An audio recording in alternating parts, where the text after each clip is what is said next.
sobrenatural.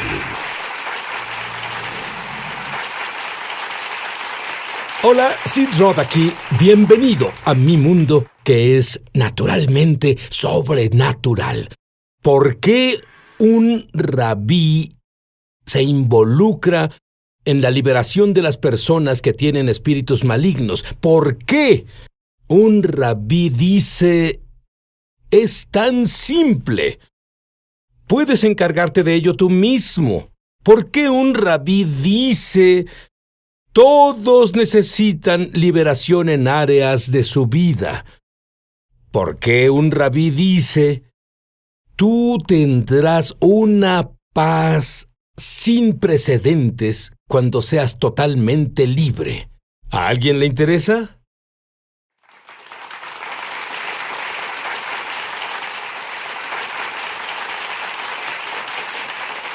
Rabí Schneider, ¿cuándo fue la primera vez que estuviste expuesto a la liberación de demonios? Fue a mediados de los 80 y pastoreaba una iglesia. Había alguien ahí que en serio manifestó demonios. Me llamaron a la escena, llevé a otro pastor conmigo.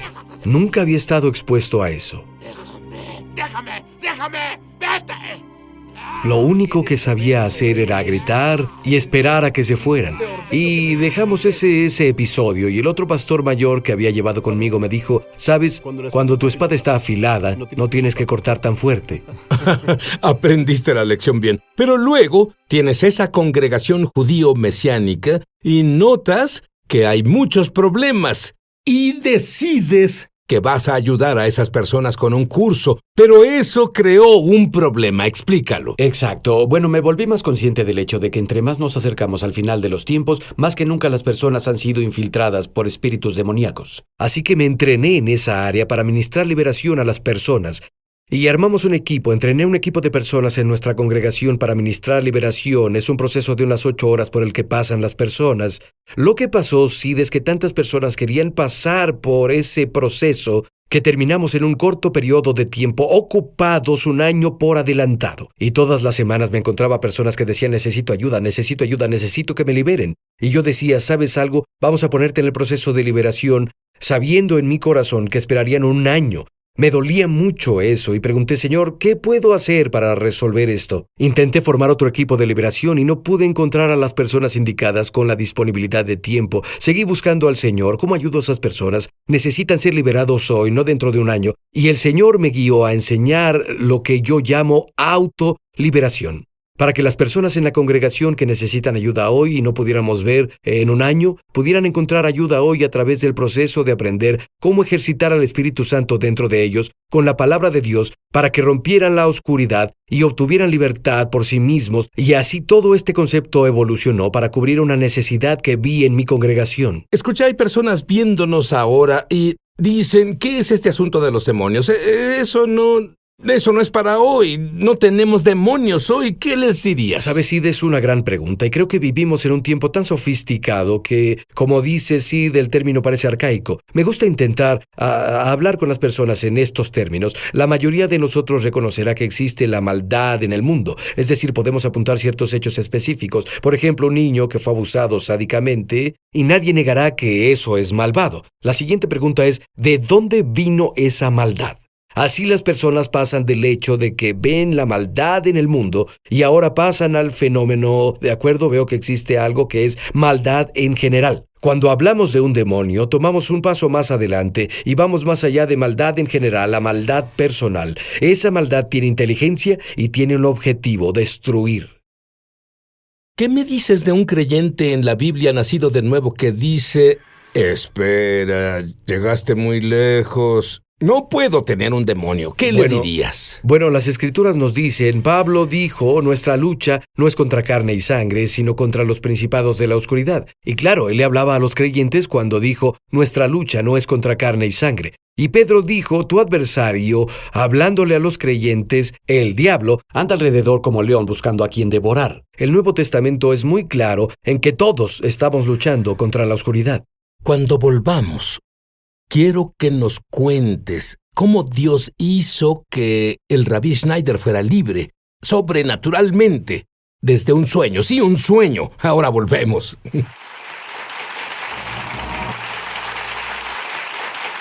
Rabbi Schneider, ¿cómo los demonios se pueden manifestar a las personas? ¿En qué formas? Y algunos, según entiendo, creen que son ellos mismos y no es así. Por supuesto, esa es una clave para darnos cuenta de que muchos de los problemas con los que lidiamos, cosas como temor, tristeza, ira, adicción, esos no son problemas naturales, son problemas sobrenaturales, y esa es una de las claves para ser liberado de la oscuridad. Reconocer que muchos pensamientos que tenemos y causan derrota y tormento en la vida no se originan desde adentro, se originan desde afuera. Me gusta describir a un demonio como una maldad personal con inteligencia para ocupar espacio, ya sea un espacio en la mente para afectar nuestro pensamiento o un espacio en nuestro cuerpo. Y cuando una persona anda, digamos, deprimida todo el tiempo, tiene que darse cuenta de que Dios está feliz. Entonces, si Dios está feliz y ellos están deprimidos, ¿de dónde viene la depresión?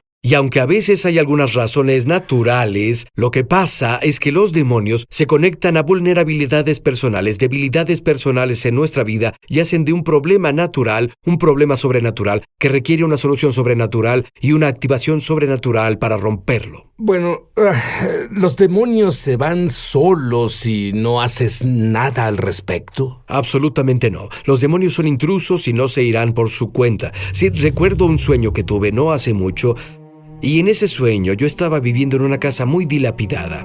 Era muy pequeña, tal vez un cuarto de 5 por 5 metros. Era vieja, se estaba viniendo abajo. Se podía sentir la atmósfera y era oscura y deprimente. Y estaba triste en ese espacio. Y luego, a 20 metros de mi casa, de esa casa dilapidada en la que yo vivía, podía ver otra casa. Esa otra casa era de unos 300 metros cuadrados, era nueva, era contemporánea, estaba limpia, era atractiva y tenía luz. Se sentía felicidad ahí. Y en el sueño, Sid sabía que esa hermosa casa era mía. Y yo estaba viviendo en ese espacio dilapidado. Luego me di cuenta por qué estoy viviendo en este espacio dilapidado, cuando esa casa hermosa a 20 metros es mía y puedo vivir ahí. Y claro, las casas representan el lugar donde vivimos. Y decidí al continuar el sueño que la razón por la que no poseía esa hermosa casa era porque había demonios viviendo en la casa. Podía ver los demonios en el sueño, tenían forma de ser humano. Pero podía ver por la energía que esos seres humanos estaban desprendiendo ahí en mi casa. Energía violenta, de odio, intensa. Porque esos demonios estaban en la casa como invasores. No tenían derecho a estar ahí y no se iban a ir solos. Me di cuenta que mi temor de entrar a la casa y ocuparla era lo que evitaba vivir en ese espacio. Finalmente me cansé de vivir en un lugar dilapidado, pequeño y depresivo, y me di cuenta que iba a tomar posesión de esa hermosa casa que el Señor me había dado. Así que en el sueño sí fui a la casa hermosa, que estaba a 20 metros, me paré afuera de la puerta y esperé a que el demonio principal saliera. Esta casa es mía, y ningún demonio me quitará la posesión de esta casa. Salió, lo sujeté, lo tiré al suelo y comencé a aplastarlo y a golpearlo en la cara con mi puño. Al principio parecía que no pasaba nada.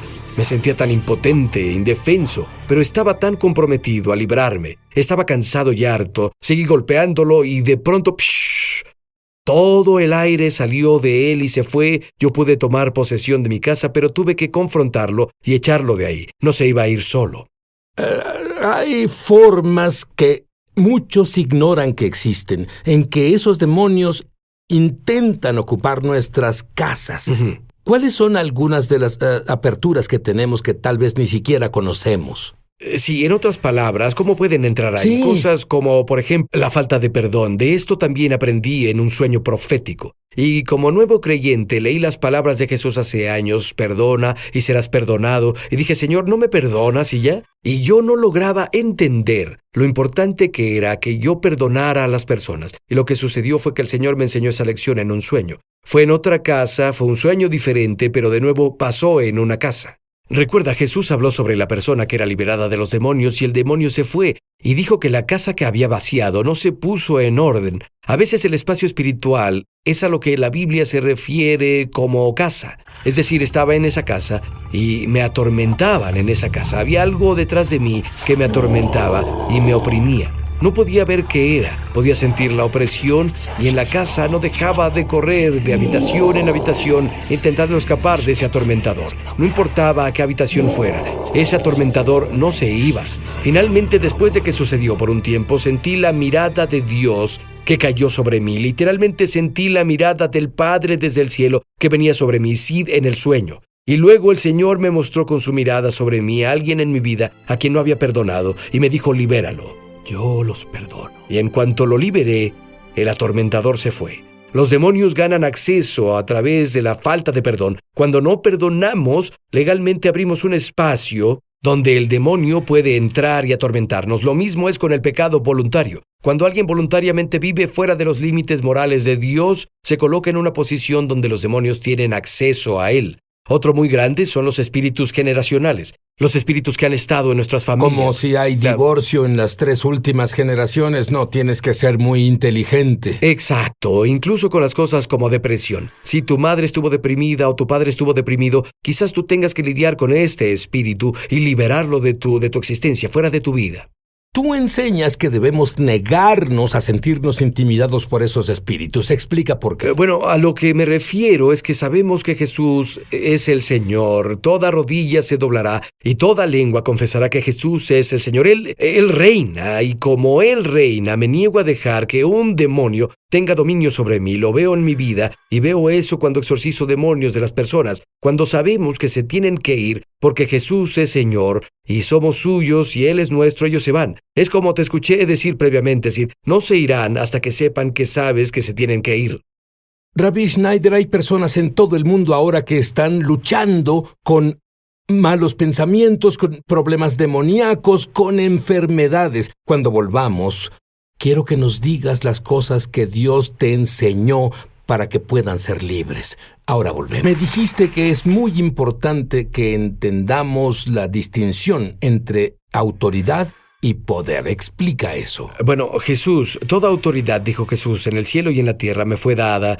Y lo dijimos antes del corte, Sid, que debemos saber que tenemos autoridad en Jesús. Los demonios no responderán si no nos ponemos en una posición de conocer la autoridad que Jesús tiene y saber que en Él tenemos esa autoridad. Pero hay una diferencia entre autoridad y poder. Quiero explicarlo así. Un oficial de policía tiene autoridad por el puesto que él tiene. Y claro, si alguien es detenido por un auto, el policía se baja del auto, él o ella trae una placa, a veces tienen una gorra y un uniforme que representa su autoridad. Y la mayoría de las personas a quienes detiene cooperan con el policía solo porque el policía tiene autoridad. Pero a veces las personas no cooperan, y cuando las personas no cooperan con el oficial de policía por su autoridad, el oficial de policía tiene el respaldo de su autoridad con poder, ya sea una pistola eléctrica, una macana o lo que sea, y eso aplica al enfrentar demonios. Sin embargo, algunos demonios no responden a la autoridad a menos que la autoridad esté respaldada por poder. La autoridad la recibimos automáticamente cuando recibimos a Jesús, pero el poder tiene que desarrollarse. Recuerda, por ejemplo, que fueron a Jesús y dijeron, en relación a alguien que tenía un demonio que no pudo ser expulsado, ¿por qué tus discípulos no pudieron sacar al demonio? Y Jesús dijo, este tipo solo sale con ayuno y oración. Y claro, son dos formas de desarrollar poder. Para que sea efectivo, tenemos que ejercitar ambos, la autoridad que tenemos, pero también desarrollar el poder. Y el poder viene simplemente por confiar en Dios, depender de Él, caminar con Él, orar y las otras disciplinas de la fe. Muy bien, entonces las personas abren puertas. ¿Cómo cerramos las puertas y nos deshacemos de esos demonios? Bueno, es una gran pregunta y personalmente creo que cerrar las puertas muchas veces es un proceso. Lo veo en mi vida, entre más profundo llego en mi caminar con Jesús, con Yeshua, más en mi corazón me doy cuenta de que tengo que arrepentirme. Te lo explico, muchas veces el Señor comenzará a mostrarnos la superficie, pero entre más profundo llegamos, tal vez vemos elementos de falta de perdón o de orgullo o un espíritu de acusación, y cerrar la puerta involucra a uno arrepentirse de los pecados continuamente, como el Señor nos mostró en formas más profundas, pecados en el corazón. Áreas que tal vez ahora no vemos, sino dentro de un año, porque hemos crecido en gracia. Lo veremos. Pero ¿sabes lo que pasa en el mundo? El cristianismo dice que por un maravilloso concepto llamado gracia, podemos seguir nuestro camino felizmente sin preocuparnos por los pecados pequeños. Sí, cualquier verdad llevada al extremo se vuelve una herejía, ¿no? Por supuesto, lo primero que Jesús dijo fue arrepiéntanse, porque el reino de Dios No está escucho aquí. esa palabra mucho. No No. voy a congregaciones y el pastor se levanta y dice arrepiéntanse. ¿Sabes por qué? Todas esas personas se levantan y salen. Y él quiere que se levanten y vengan. Pero ¿sabes algo? Sin el arrepentimiento, no verás a Dios. Por supuesto. Y esa es una de las formas en que cerramos las puertas. Evitamos que los demonios entren. Cuando nos arrepentimos, cerramos la puerta y dejamos afuera las tinieblas. Cuando hablas en el mundo espiritual a un demonio, ¿cómo haces eso? Solo hablas, no hablas con ellos para tener una conversación. Les hablas a ellos. Así A que les ellos. hablas a ellos, por supuesto, no quieres conversar. Digo, Satanás, te rechazo, sal de mi cabeza. Así de simple. Una orden directa a un demonio. El demonio tiene que obedecer. Bueno, ¿qué pasa si no sientes? ¿Qué pasa de inmediato? ¿Tú tiras la toalla? ¿Te das por vencido? Por supuesto que no, y en parte por eso compartí el sueño de hace rato. Cuando sujeté al demonio, estaba ocupando mi espacio, mi casa. Y lo sujeté y comencé a golpear al demonio en la cara. Al principio parecía que nada estaba pasando. Parecía que no tenía poder. Parecía que toda mi energía no tenía efecto en él. Pero, ¿sabes? Me comprometí a ser liberado. No iba a parar. Y persistí y no paré y ¡bam! El demonio cedió. Y es lo mismo con la liberación. Debemos comprometernos a ser libres y saber que seremos libres. Porque Jesús dijo, si el Hijo los libera, serán verdaderamente libres. Tú personalmente luchaste contra algo que muchos de ustedes están luchando ahora. Un espíritu de temor. Si crees que eres tú, no. Es un espíritu de temor. Hablé con alguien recientemente y me dijo que tenía miedo de hablar en público. ¿Sabes qué descubrí, Rabbi Schneider? ¿Qué fue? Cualquiera que sea tu fuerza, es como si fueras atacado en esa área. La persona que compartiría de maravilla en público, pero ni siquiera lo intenta, porque tiene miedo de hacerlo. ¿Qué me dices? Bueno, diría, número 1, conocer la palabra de Dios, conocer la verdad y usar esa verdad como arma en tu boca al hablar es una clave para ser libre. La palabra de Dios rompe el poder de los demonios. Jesús, claro, lo sabemos, venció al diablo en el desierto, en Mateo 4, al hablar la palabra de Dios. Cuando sabemos que al hablar la palabra de Dios, que tiene vida, al hablarla al demonio, a la oscuridad se romperá, la oscuridad cederá y perderá su agarre. Cada vez más encontrarán libertad y entrarán a la luz. Creo que es importante que las personas reconozcan esto. No siempre es un arreglo rápido de una vez. Es un compromiso a ser libre. Saber que van a ser libres. Los principios funcionan. Los principios que enseñó Sid funcionan. ¿Cómo funcionaron contigo con el temor? ¿Cómo funcionaron con el temor conmigo en diferentes formas? Número 1, la verdad. Dios comenzó a revelarme, número 1, que el compromiso de liberarse no solo era por mi deseo de ser libre, se trata de su gloria. Y luego comencé a usar la palabra de Dios contra el diablo en áreas específicas en las que Satanás me hacía temer. Es decir, si Satanás me hacía temer en el área de la salud, usaba la palabra de Dios contra Satanás en el área de mi salud. Si Satanás usaba el temor en el área de las finanzas, usaba lo que la palabra de Dios decía sobre las finanzas contra Satanás en esa área. Así que Rabí, cuando dices que lo usabas, ¿qué es lo que hacías exactamente? Lo citaba. ¿Sabes? David dijo que se fortalecía en el Señor y yo me lo decía a mí mismo. Lo citaba en voz alta y decía, Satanás te rechazo, sal de mi cabeza, y luego reemplazaba esa mentira con la verdad. Me decía, esto es lo que la palabra de Dios dice y animaba mi corazón. Así que lo echaba fuera y luego me afirmaba en la verdad. Me gustaría que oraras en este momento por las personas en todo el mundo que están buscando ayuda. Amén, Ora amén. por ellos. Padre Dios, ahora en el nombre de Jesús quiero agradecerte por lo mucho que amas a tus hijos. Padre, tu palabra dice, mirad cuál amor nos ha dado el Padre para que seamos llamados hijos de Dios y eso somos. Y dijiste, Padre, mayor es el que está en nosotros que el que está en el mundo. Y esta es la victoria que ha vencido al mundo, nuestra fe. Padre, te agradecemos ahora que en Jesús ya tenemos la victoria. Y declaro una palabra de activación sobre tu pueblo ahora, que se den cuenta a un nivel más profundo que nunca, que tu espíritu vive dentro de ellos, esa vida dentro, y que la vida que está en ellos es mayor que el poder de la oscuridad que está afuera. Y Padre, actívalos para que salgan de la pasividad. Los activa para que usen su fe por tu espíritu con la palabra de Dios en el nombre de Jesús. Satanás, te vas ahora de la vida de los hijos de Dios en el nombre de Jesús con la espada de la palabra. Te ordeno que los sueltes ahora, déjalos ir en el nombre de Jesús. Te digo a ti, amado hijo de Dios, en Jesús eres libre. ¿Podrías decir que todos los creyentes deben deshacerse de la basura en sus vidas, la cual tomaron antes de ser creyentes o tomaron de un ancestro o como sea? Creo que todos nosotros estamos adentrándonos más profundamente a la libertad, a la luz de Dios. Creo que esto es para todos y todos tienen batallas que necesitan superar. Pablo dijo al final de su vida, he peleado la batalla. He corrido la carrera y ahora recibiré la corona de justicia. Todos necesitamos luchar porque nadie es perfectamente libre aún y todos podemos entrar a una mayor libertad y